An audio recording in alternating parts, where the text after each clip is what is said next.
Ce que je trouve remarquable dans ce film, c'est qu'on est à la fois dans l'hyper-réalisme, mais avec beaucoup de distance, beaucoup d'humour, beaucoup d'empathie, beaucoup d'humanité, avec un casting exceptionnel, c'est-à-dire il y a 3 stars, mais il y a aussi des tas de seconds rôles qui sont parfaits, sans parler des comédiens non professionnels, qui sont dirigés d'une manière extrêmement efficace et précise.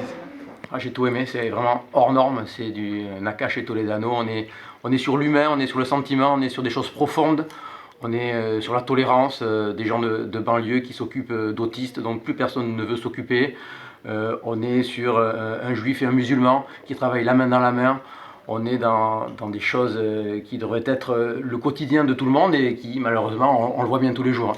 C'est pas ça, il y a de l'exclusion, il y a de l'intolérance et ça m'a beaucoup plu. De voir cette manière très réelle dont ils ont fait ce film sur des faits réels. Ils se sont renseignés en allant voir des médecins, des autistes, des structures. Donc tout ce qui est raconté est vrai et c'est d'autant plus puissant que ça reflète une réalité. Ça nous a particulièrement marqué dans ce film hors norme.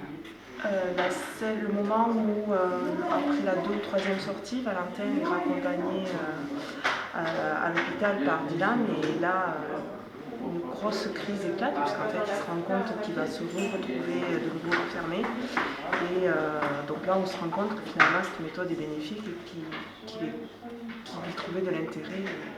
Quelle méthode? Le fait de sortir de cet enfermement et de pouvoir avoir accès au monde extérieur et d'être dirigé par cet aidant qui lui-même du coup voit qu'il peut apporter du bien-être à ce jeune autiste.